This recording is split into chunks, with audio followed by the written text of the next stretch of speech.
Thanks everybody for joining us today. This is the Disruptive Diner. It is October 15th, 2013, and our topic today is nano possibilities.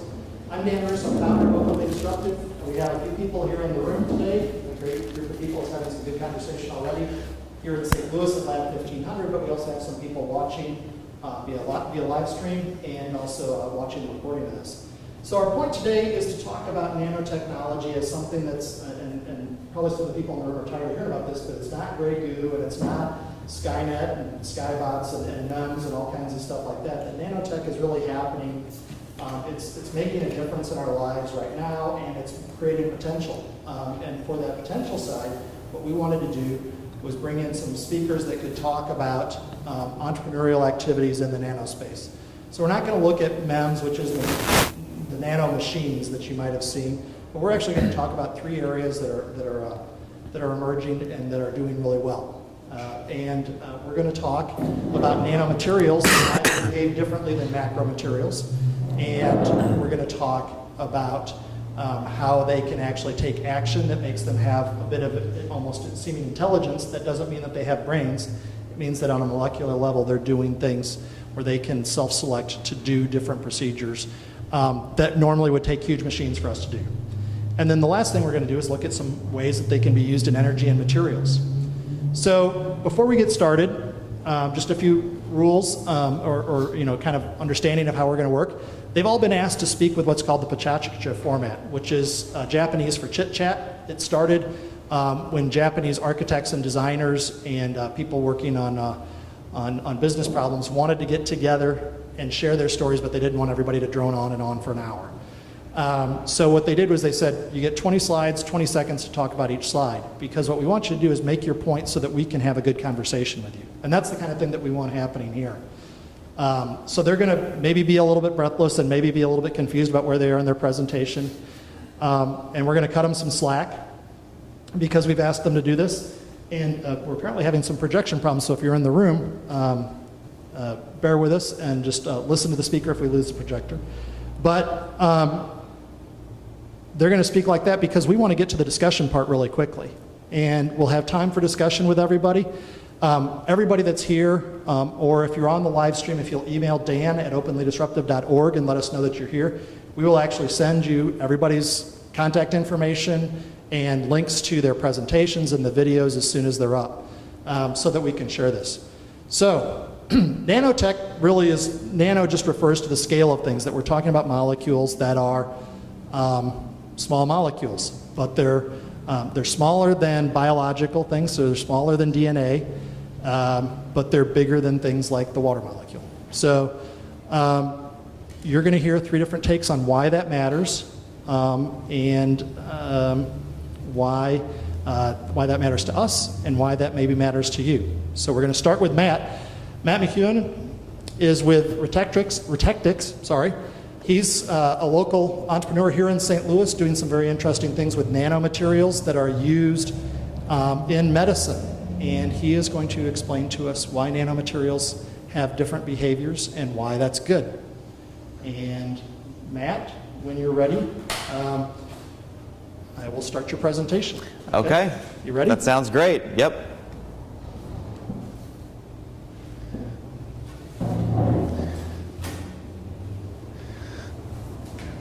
Okay. Hopefully it'll come up here. Okay.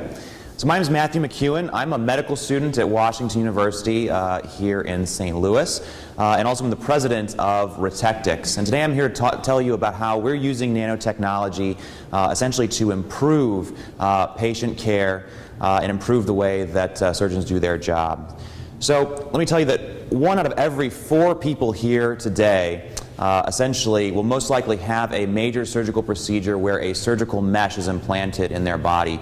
This mesh would be used to repair a variety of different tissues that are damaged either during disease or during injury. And additionally, let me tell you that over 40% of those meshes that are implanted will most likely fail, resulting in secondary surgeries and severe medical complications such as chronic pain and also disability. So what essentially does this mean? How does this relate to nanotechnology, and how could it be that an existing medical device has such a poor performance? So first, let me answer the prior question. So the reason that existing surgical meshes are work so poorly is that essentially they're designed on 1950s era technology. They're essentially fishing line that's woven together and implanted in the body. More specifically, the reason that existing surgical meshes do not work is they do not look anything like the nanoscopic scale and architecture of native human tissue. Essentially, current surgical meshes are macroscopic by design and therefore are thousands of times larger than individual human cells, and the body sees those materials as foreign objects and therefore rejects them and does not integrate itself with them. So from our perspective as academic researchers, we were looking at, could we design a synthetic material that matches the nanoscopic scale and architecture of native human tissue? Could we find a better synthetic solution that could, again, utilize the design of native tissue to improve tissue ingrowth and solve this clinical problem? And so what we turned to was essentially a technology called electrospinning, which takes polymer threads and stretches them out until they're nanometers in diameter. And using this technique, we were able to make nanoscopic fibers that were thousands of times smaller than individual human cells, essentially emulating the same size and architecture of native human tissue. As you can see here, some of the materials that we fabricated on your left looked very similar in size and architecture to, again, that native extracellular matrix, the material that cells live in, day out. And as such, we were very excited to see whether this unique nanofiber material we created would have a unique set of biological properties. Once we started growing cells in the material, we found a few things. First, cells love to adhere to the nanofiber material because cells almost inherently know how to interact with materials on that size scale. Additionally, we saw that cells would follow the individual fibers wherever they go. The fibers therefore could align and direct cellular behavior. And as such, we were able to actually pattern complex structures and organizations into the material to address and control cellular activity and behavior, and essentially control the way that cells grow into the material and integrate into human tissue. So once we had that development, we said to ourselves, well, what do we do with this technology? We knew we had something unique in the lab. We didn't really know how to get it into the hands of clinicians that could potentially use this technology to improve patient care. And what we found was the vehicle to make this happen was a business. And so what we did is we took the technology out of the university, forming Retectix, and therefore use the business as a way to bring this technology into the clinical space and thereby solve the problem of poor surgical meshes that exist in this large medical device industry. So the first problem that we had in making this transition was, how do we scale up the production or the fabrication of the material? Interestingly, we found a way to take these nanoscopic fibers and layer them on top of each other, almost like a layer cake, to form a tangible, three-dimensional, flexible cloth that surgeons could use and implant in the body. This essentially led to the creation of a whole new class of surgical meshes, again comprised of these nanoscale fibers.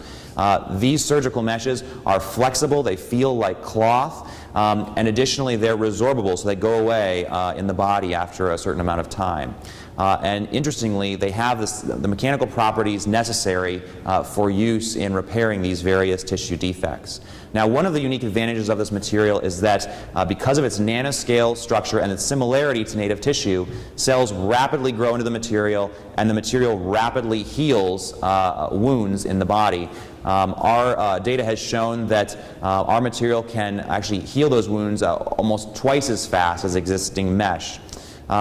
Additionally, our product has a unique advantage in that it's both stronger than and more flexible than existing surgical mesh that's on the market. So this unique sort of joining of mechanical strength and biological properties really puts our material at a unique advantage in the clinical space. So where are we currently with the company? We have our R&D headquarters here in St. Louis, and have a manufacturing facility to make this material down in South Carolina, and work with clinicians and researchers across the nation to develop this technology for modern clinical use. And I'm happy to say that this enterprise has allowed us now to sort of bring forward the first in our line of nanofabricated surgical meshes. And this, our nanofabricated neurosurgical mesh, will be launched next year in neurosurgical clinics across the country, pending our FDA approval.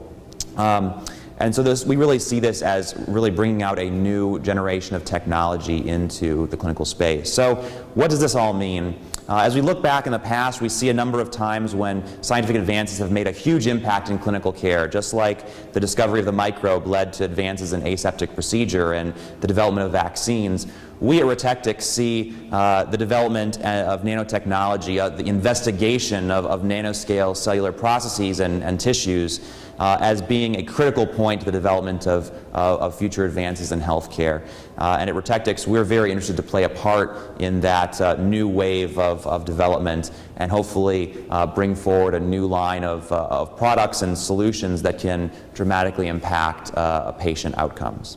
So with that, I'd like to thank you all for your time and would love to take any questions. Thanks, Matt. So if you've got a question, let me know and I'll pass the mic and we'll just ask you to speak into the microphone so that people that are watching the stream and on video can follow along. But so you're talking about this as replacing surgical meshes. Obviously, there's a lot of other things that get used in surgery and and just at the surgical thing, so like bone scaffolding and and collagen and all those kinds of things. Is what you're talking about, will it work in other kinds of classes of things besides surgical meshes? Sure. So we've really looked at this more as a tissue scaffold, really. The unique advantage is no matter what the cell population, cells really want to and are driven to grow into this material. And so whether we're talking about cardiomyocytes and applications in repairing heart tissue, or osteocytes and repairing or forming new bone, our material has applications in all of those spaces. And again, it all comes down to the fact that you're designing scaffolds and matrices that resemble and are on the same size scale as native tissue. And because of that unique property, it's able to sort of control and work with cellular populations in a variety of different spaces. Do you think surgeons get this? Is this going to be a hard thing for them to understand? I mean, they tend to be my way, the highway. Here's the way I've always done it. What's the kind of reaction you expect to see from the physicians that will need to be using this thing to see the benefits, of solving 40% of the problems and things like that? Yeah, so actually we've been getting a great response from surgeons. Surgeons see this problem just as we see it. They see the patients who are coming back for second procedures. They see that failure rate very clearly in their day-to-day practice. And simultaneously, they see our material as being very exciting. It's very well differentiated. It looks nothing like what else is out there and what's in clinical use today. And so they really see that differentiation. They see the advantage and the benefit that it can bring to their practice and to their patients. Simultaneously, though, the material essentially, while it has a number of unique advantages and competitive advantages over existing products, it's not so different from existing surgical meshes in that it has to be used in a separate way or takes a new sort of learning curve to understand its application. And so by that way, we're able to get a material into the hands of surgeons that they can readily use, but simultaneously it brings that unique benefit that can sort of improve their clinical care and their patients. You briefly touched up on resorption. Could you please address resorption, immunogenicity, as well as potential use with IPS and growth of organs? Sure. So our materials are resorbable. So what happens is after you implant them, as new tissue grows in, the material eventually sort of degrades and is sort of resorbed or dissolved over time. As such, you don't have the same issues with sort of chronic inflammation and chronic reaction to the materials the way you do with existing permanent surgical meshes. What's very interesting about our technology, though, is that we can control that time scale for various products. So in the case of hernia, where you have a defect that needs to be repaired with a stronger material that lasts for a longer period of time, we can tune that property into our offering into that space, while in, say, a product like our neurosurgical mesh, we can contract that time scale a little bit and have the material go away more rapidly, and therefore sort of leave only native tissue behind in a sort of quicker fashion. And all of that's essentially controlled by utilizing different polymer sort of compositions in the fabrication or the production of our material. Now, you also mentioned potential uses with the material with stem cell populations. So we actually have performed a number of experiments looking at how stem cells react to our material, and they're very interesting. What we found is that the nanotopologies, the patterns and the structures of nanofibers within our materials can actually influence and control the way that stem cells behave, not only in culture but in the body. So we found, for example, that certain stem cell populations that grow on the material, and they, again, very readily adhere and migrate across the material, actually will sort of be variably differentiated depending on the patterns that we engineer into the material. So we can actually put sort of smart cues into the material that will direct stem cells toward certain lineages and certain sort of patterns of differentiation. So we think not only is this a great platform for the use of stem cells in future therapies, but additionally there are some really novel elements here that we can use to get better safety profiles and better control of those integrated stem cell populations. So you're actually teeing up perfectly our next presentation when you start talking about tunable things, which is great. But before you finish, I don't know if anybody else has any questions. We have one more question.